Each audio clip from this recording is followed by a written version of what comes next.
Una cumbre de la OTAN de la que por ahora Europa respira aliviada en plena guerra comercial con los Estados Unidos. En una reunión de ministros exteriores en Bruselas, Marco Rubio confirmó el compromiso de Estados Unidos con la Alianza Militar Transatlántica y también dijo que Rusia va a responder en breve si acepta discutir el plan de alto el fuego para Ucrania. Vamos enseguida por todos los detalles. Soy Jenny Pérez, aquí en Berlín. Destacamos. En una reunión en Bruselas, los países líderes de la OTAN saludan la permanencia de Estados Unidos en el pacto militar, preocupaciones que Marco Rubio calificó de histeria. Rubio aseguró también que Europa debe aumentar sustancialmente su gasto en defensa. Y en la guerra de aranceles, Pekín anuncia impondrá aranceles del 34% contra Estados Unidos a partir del 10 de abril. Anuncia además que va a demandar a Washington ante la Organización Mundial del Comercio. Los mercados internacionales caen por segundo día consecutivo tras el anuncio masivo de Donald Trump.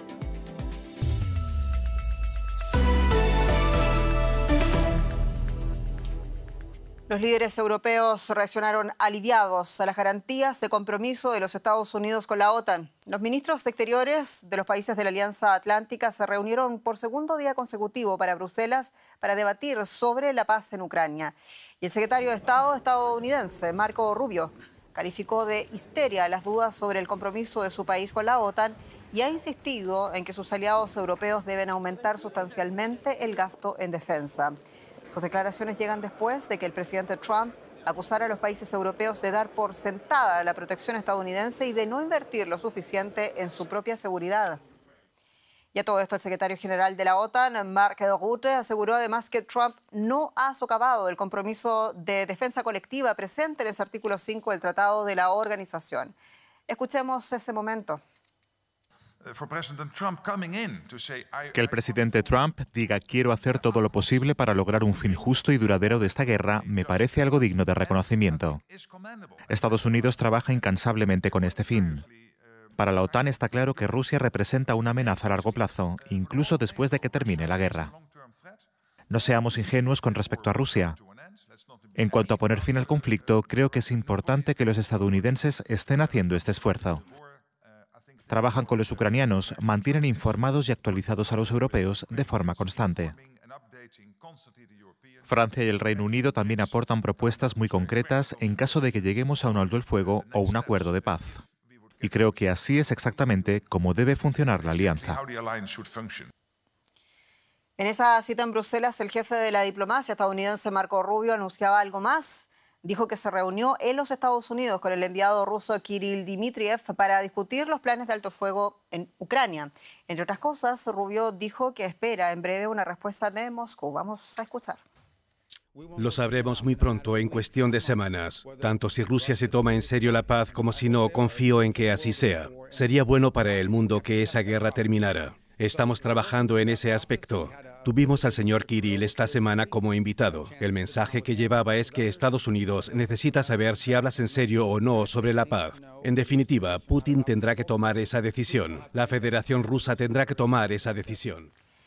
¿Y cuáles son las garantías de compromiso de Estados Unidos a la OTAN? Gerard Falleda en Bruselas tiene más detalles. A esta hora, Gerard, ¿qué dijo Estados Unidos de aquel pedido de los aliados de fijar un plazo para comprobar si Rusia quiere efectivamente la paz en Ucrania? Hola, ¿qué tal? Pues sí, hoy Estados Unidos ha pedido, un plazo a Rusia que conteste de una manera u otra a los planes, a los acuerdos que hay encima de la mesa de potenciar los altos al fuego, y eso a los aliados europeos les parece bien, no llega hasta el punto que les gustaría o que querría también la OTAN o la Unión Europea, pero sí que les parece bien poner presión a Putin para que diga algo y para que deje de dilatar, la guerra y para seguir debilitando Ucrania. Es decir, Estados Unidos no llega a la misma presión que la Unión Europea e incluso que la OTAN a Putin, pero sí que también está poniendo un poco la presión encima de Putin y le está diciendo que tiene que decir algo, porque ahora la pelota está en su tejado. Gerard, había otro asunto también que abordaba el secretario de Estado de los Estados Unidos, Marco Rubio. Dijo que los groenlandeses quieren ser independientes de Dinamarca y Estados Unidos no va a permitir. Dijo que China lo aprovecha. ¿A qué se refería concretamente Marco Rubio y cómo reaccionaron también los socios europeos allí presentes, incluido, como no, el gobierno aludido, Dinamarca? Claro, sí. Esto es un tema muy incómodo, digamos, dentro de la alianza, porque se trata que de un propio aliado, de hecho el más importante, el que controla de facto la OTAN, está, digamos, amenazando en adherirse un territorio de un aliado de la misma organización, ¿no? Y eso cuesta mucho de entender. El secretario general Mark Rutte hace equilibrios, intenta minimizar, digamos, estas amenazas de Trump y en general de Estados Unidos, de la administración Trump, pero los aliados europeos eso es que no les gusta nada, y hoy, después de que Rubio, digamos, haya recordado, que haya puesto otra vez la cuestión encima de la mesa y que haya dicho que los groenlandeses no quieren formar parte de Dinamarca, eso no ha gustado, por supuesto, a los aliados europeos, que han vuelto a decir que Groenlandia, han vuelto a recordar que Groenlandia forma parte de un país de la OTAN y por lo tanto no se puede adherir sin su consentimiento, sobre todo con el consentimiento de los groenlandeses. Estados Unidos sigue la OTAN, pero la organización no sigue libre de grandes asperezas. Gerard, muchas gracias en Bruselas. A vosotros, gracias. Y todo esto en un clima muy enrarecido por la guerra de aranceles, y China ha respondido. Detalles con mi colega Andrés Blumenkrantz. Sí, tenemos la primera gran escalada en esta guerra comercial iniciada por la administración de Donald Trump. China va a imponer aranceles del 34% a todos los productos estadounidenses. Medida anunciada este viernes por Pekín, que va a entrar en vigor el 10 de abril, es claro, en represalia por los gravámenes adoptados por la administración de Donald Trump. La escalada, ahora entre las dos economías más grandes del mundo, trajo el segundo día consecutivo de desplome en los mercados de todo el mundo. En Nueva York, el índice Dow Jones perdió cerca del 5% respecto al ya muy desalentador cierre del jueves, cayendo por debajo de los 40.000 puntos por primera vez desde agosto. Mientras tanto, el principal blanco de las medidas comerciales de Trump respondió con firmeza. China se ha decidido finalmente por los aranceles recíprocos, ojo por ojo. China anunció aranceles de represalia contra Estados Unidos en la televisión estatal. El próximo jueves entrará en vigor un impuesto del 34% sobre todos los productos estadounidenses. Es la respuesta al anuncio de Washington de aranceles generalizados a las importaciones de países de todo el mundo. El desequilibrio comercial con China es de los mayores. Algunos consumidores chinos dicen que los aranceles afectarán probablemente sus hábitos de consumo. Solía comprar algunos productos estadounidenses, pero si sube el precio puede que compre menos. Muchos productos electrónicos chinos son impresionantes y me planteo cambiar también a productos japoneses, coreanos o nacionales. En la red social Truth, el presidente estadounidense contraatacó los aranceles de Pekín escribiendo: China jugó mal, entraron en pánico. Es lo único que no pueden permitirse. El secretario de Estado estadounidense Marco Rubio confía en que los mercados se adapten a los aranceles de Trump. En Bruselas afirmó que es necesario un reseteo del comercio mundial. Debemos ser un país que piense que somos el mayor mercado de consumo del mundo y lo único que exportamos aún son servicios. Hay que acabar con eso. Debemos volver a ser un país que fabrica cosas y por eso debemos restablecer el orden mundial del comercio. Trump afirma que los aranceles impulsarán la economía estadounidense a largo plazo, pero sus críticos predicen lo contrario. El impuesto total sobre los productos chinos vendidos en Estados Unidos asciende actualmente al 54%. Pekín ha presentado una queja ante la Organización Mundial del Comercio. Los mercados mundiales se tambalean a medida que se intensifica el enfrentamiento entre las principales economías del mundo. Demostrando que países hay muchos, pero superpotencias solo dos, China ha protagonizado este viernes la más firme reacción hasta la fecha a los aranceles impuestos por el presidente estadounidense Donald Trump a toda la comunidad internacional esta semana. Su Ministerio de Finanzas ha desvelado la imposición de nuevos aranceles de hasta el 34% a la importación de productos procedentes de Estados Unidos, así como nuevas restricciones a la exportación de tierras raras y otros minerales críticos. Este porcentaje calca el anunciado por el presidente estadounidense, lo que reitera la tónica de toma y daca imperante en los últimos intercambios en meses precedentes. China, eso sí, se reserva la carta más disruptiva, una posible devaluación del yuan que desharía parte de las consecuencias de esas tarifas, aunque sin embargo emite un mensaje de firmeza que augura más meses de austeridad. Y el presidente de la Reserva Federal, Jerome Powell, advirtió de que los aranceles anunciados por el gobierno de Estados Unidos provocarán probablemente un aumento de la inflación y una desaceleración del crecimiento económico. Además, alertó sobre un riesgo elevado de incremento del desempleo. Powell dijo que un momento de elevada incertidumbre como el actual no es el adecuado para cambiar la política monetaria. Esto en respuesta al mensaje que Trump publicó en redes sociales insistiendo en que la Reserva Federal baje las tasas de interés. Las contundentes medidas proteccionistas anunciadas esta semana por el presidente Trump han puesto bajo presión a Powell y al papel que asumirá la Reserva Federal frente a la caída de los mercados financieros, así como el temor de que una guerra comercial prolongada dispare los precios al consumidor y termine afectando el empleo. El regreso de Trump a la Casa Blanca le ha complicado el camino al organismo hacia su meta de inflación del 2%, ya que los nuevos aranceles amenazan con golpear ambos pilares de su mandato dual, el control de la inflación y mantener el desempleo bajo. La Fed podría tener que verse obligada a priorizar uno sobre el otro.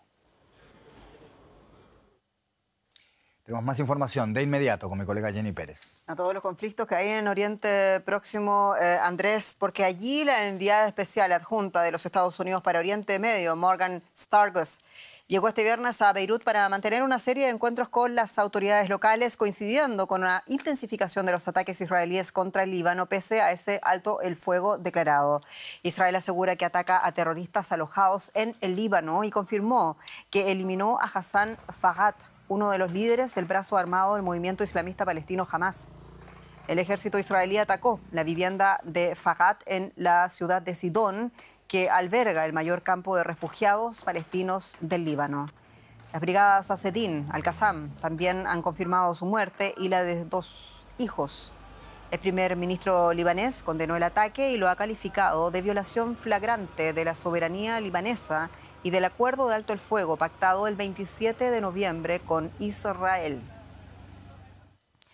Y a todo esto, el ejército de Israel está ampliando sus operaciones militares en la franja de Gaza para presionar a la milicia islamista palestina Hamas. El ejército israelí ha ordenado a los gazatíes que evacúen una zona que va desde Rafah en el sur hasta Han Yunis, así como también áreas del norte próximas a la ciudad de Gaza. Ocupa el denominado corredor de Netzarim, que atraviesa el centro de Gaza y divide la franja por la mitad. Además, tiene previsto añadir un nuevo corredor, el de Morak, entre Rafah y Han Yunis. Este tercer corredor se suma al de Filadelfia, que transcurre a lo largo de la frontera con Egipto. En última instancia, Israel quisiera ampliar la zona de seguridad de 1 kilómetro de ancho que ha establecido en el perímetro de Gaza, una tierra de nadie destinada a protegerla de ataques. Mientras tanto, los pasos fronterizos de Erez, Rafah y Kerem Shalom continúan cerrados desde principios de marzo. Todo ello ha interrumpido el suministro de alimentos, de combustible y agravado la crisis humanitaria. Queremos ampliar la perspectiva y lo hacemos con la periodista Maya Siminovich en directo desde Tel Aviv. Maya, perímetro de 1 kilómetro de seguridad en torno a la frontera entre Israel y Gaza. ¿Cómo espera el gobierno de Israel conciliar la ayuda humanitaria por un lado con la guerra contra Hamas? Hola Jenny, efectivamente Israel está tomando más terreno. El ministro de Defensa Katz dijo que iba a ser así de ahora en adelante, que iba a tomarlo para su seguridad y para las zonas de amortiguación. Lo que no están diciendo es cuánto territorio se pretende tomar. El corredor de Morak que citabas es algo que se está construyendo ahora, todavía no existe, o sea que es algo que está en progreso. ¿Y cómo Israel va a conciliar la ayuda humanitaria? En Israel, en el establishment, no hablan de ayuda humanitaria a Gaza en los últimos tiempos. Es algo que no entra y sabemos por la ONU que la última panadería cerró hace 2 días. Yo hablé con una persona que vive en Gaza y que es uno de los líderes de las manifestaciones en el centro. Sigue habiendo manifestaciones anti-Hamás, por cierto, y contra la guerra todos los días, también hoy. Se juntan miles de personas y son muy amenazadas por Hamás y lo hacen a costa de sus vidas. Este hombre me dijo que, por ejemplo, el kilo de harina les está costando $150, pues porque no entra la ayuda humanitaria y porque las mafias y Hamás, que las lidera, cobran estos precios exorbitantes por la ayuda que viene de organizaciones internacionales. Es decir, que por ahora la estrategia israelí es estrangular a Hamás, por lo tanto también a sus habitantes, sin ayuda humanitaria y con los bombardeos que no cesan. Maya, ¿qué investigaciones le esperan al primer ministro israelí, Benjamin Netanyahu, a su regreso de ese viaje oficial y además polémico a Hungría? Sí, muy polémico porque en estos momentos en el que sucede esta incursión todavía más agresiva en Gaza, donde la gente aquí en Israel también se pregunta cuál es el objetivo. No hay un claro objetivo y los familiares de los rehenes temen por la vida de los rehenes, que sufren las mismas consecuencias que los gazatíes en general. Netanyahu está en Hungría, donde el gobierno húngaro se retiró de la Corte Penal Internacional el día que él llegó, también para anunciar que así no tiene que ceder a Netanyahu o denunciarlo porque está perseguido por la Corte de la Haya. Es un movimiento político y que no ha gustado para nada aquí en Israel, y además él ha extendido su viaje varios días en un momento de supercrisis en la que ha despedido o está en suspenso el despido del jefe del Shin Bet, como sabemos, Ronen Bar, y hay una serie de investigaciones a cercanos asesores de Netanyahu por recibir fondos, soborno y más cuestiones ilegales de Qatar, que es un Estado, si no enemigo de Israel, por lo menos financiador del terrorismo, porque financia a Hamás. Por lo tanto, le espera bastante. Los problemas que ha dejado aquí por 4 días le están esperando cuando regrese el próximo domingo, pero tiene planificado un viaje para Estados Unidos. Interesante contexto. Maya Siminovich, muchas gracias en Tel Aviv. Y luego de meses de caos e incertidumbre política en Corea del Sur, este viernes se ha dado a conocer el futuro inminente del antiguo presidente de Corea del Sur, Yoon Suk-yeol. Finalmente, el Tribunal Constitucional dictaminó por unanimidad su destitución. La noticia fue recibida con alegría por sus críticos y con estupefacción por sus seguidores en las calles del país. Yoon ha sido juzgado por su controvertido intento fallido de imponer la ley marcial en diciembre. El ya expresidente se disculpó hoy por no haber estado a la altura de las expectativas. Ahora, Corea del Sur deberá celebrar elecciones presidenciales anticipadas en un plazo máximo de 60 días. Chile vive un terremoto político tras la destitución de una de sus figuras políticas más emblemáticas de la izquierda chilena, la senadora Isabel Allende, hija del expresidente Salvador Allende. El Tribunal Constitucional de Chile decidió su destitución tras una moción presentada por la coalición de partidos conservadores Chile Vamos y el Partido Republicano. El tribunal recordó que la Constitución chilena prohíbe que un parlamentario realice tratos con el Estado de Chile. El trato fue el intento de compraventa por parte del gobierno del presidente Gabriel Boric de la casa del expresidente Salvador Allende. La destitución de la senadora Allende ha valido una crisis política entre Gabriel Boric y uno de sus principales aliados de gobierno, el Partido Socialista de Chile, al que pertenece Allende, y amenaza ahora con no ir a primarias electorales.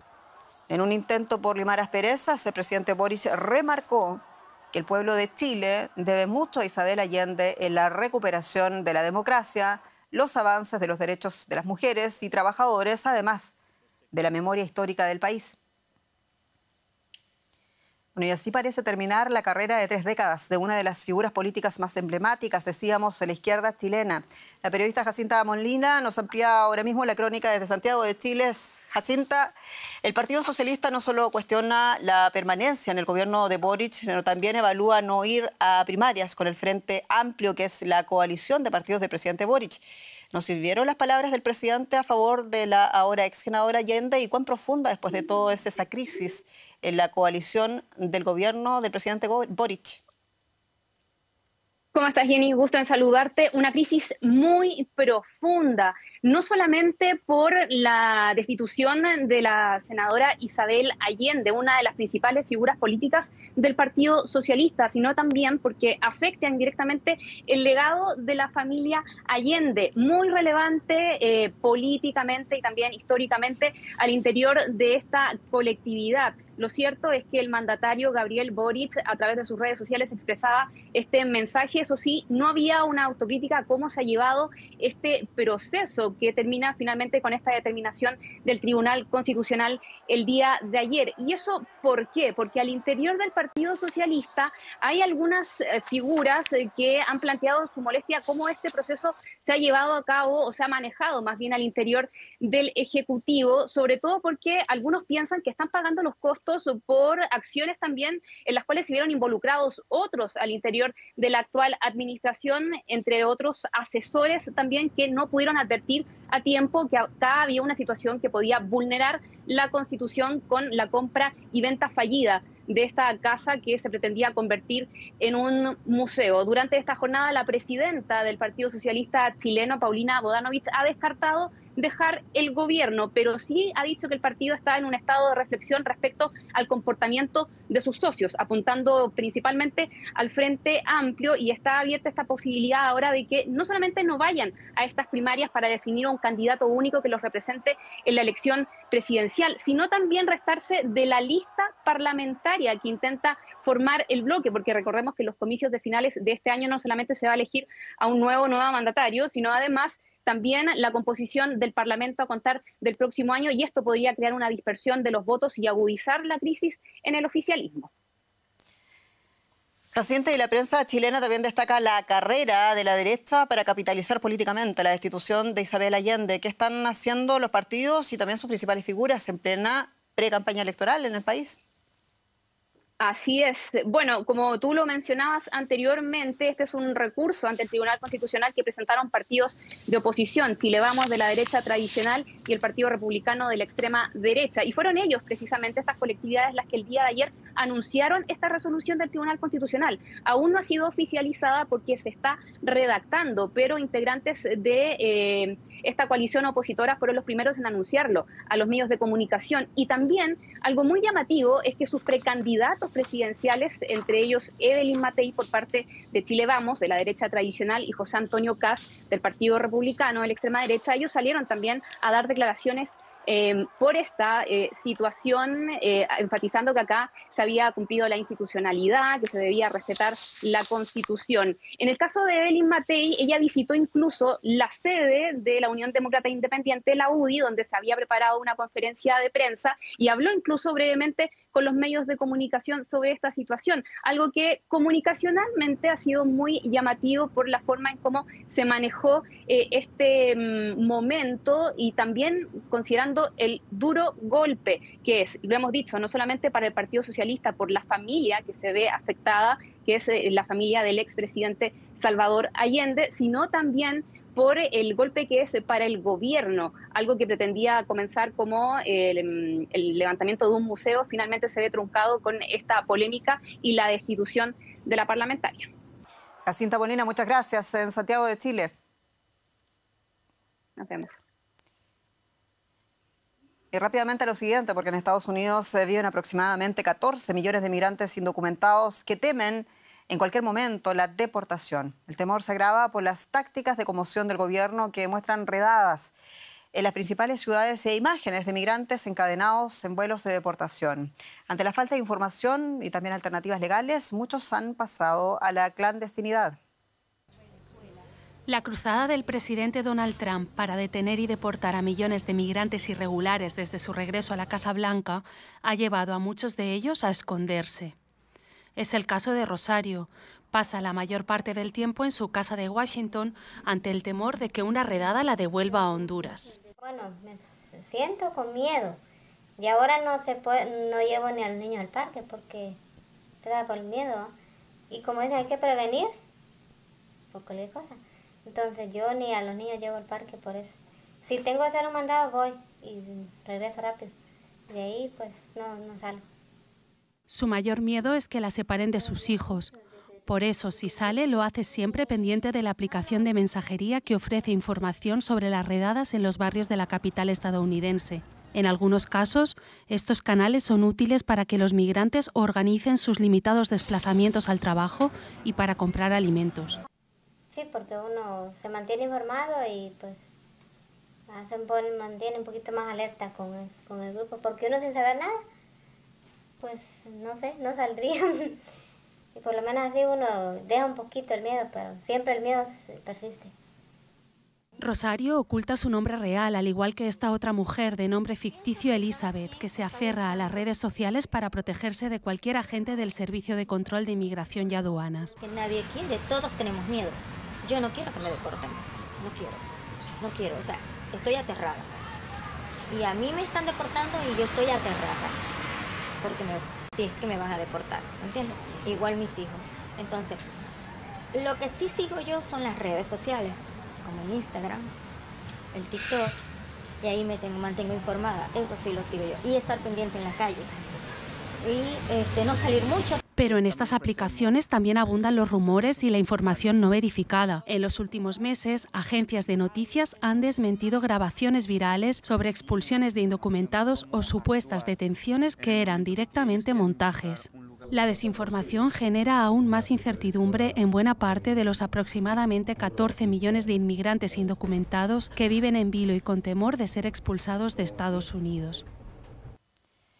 Y mucho más ha pasado este día en el mundo, lo revisamos en el siguiente resumen de noticias. Un ataque con drones rusos en la ciudad de Kharkiv, al este de Ucrania, causó la muerte de al menos 5 personas e hirió a otras decenas más. Rusia y Ucrania han intensificado los ataques aéreos a pesar de la insistencia de Donald Trump en llegar a un acuerdo para poner fin a más de 3 años de guerra. El líder de la Junta Militar de Myanmar, Min Aung Hlaing, asiste a una cumbre regional que se celebra estos días en Tailandia, mientras su país se recupera del sismo que dejó más de 3.000 fallecidos la semana pasada. Min Aung Hlaing llegó al poder en Myanmar mediante un golpe militar en 2021. La Corte Penal Internacional emitió una orden de arresto en su contra por la persecución de la minoría rohingya. Ahora vuelve a la escena internacional. Y el primer ministro indio Narendra Modi se reunió este viernes en Tailandia con el jefe del gobierno de Bangladesh, Muhammad Yunus. El premio Nobel y Modi hablaron sobre la posible extradición de la ex primera ministra de Bangladesh, Sheikh Hasina, que huyó en agosto del año pasado a India por las protestas estudiantiles. Así de movido está el mundo y como siempre le agradecemos su sintonía. Soy Jenny Pérez, esto es Deutsche Welle, desde Berlín para ustedes. Hasta pronto.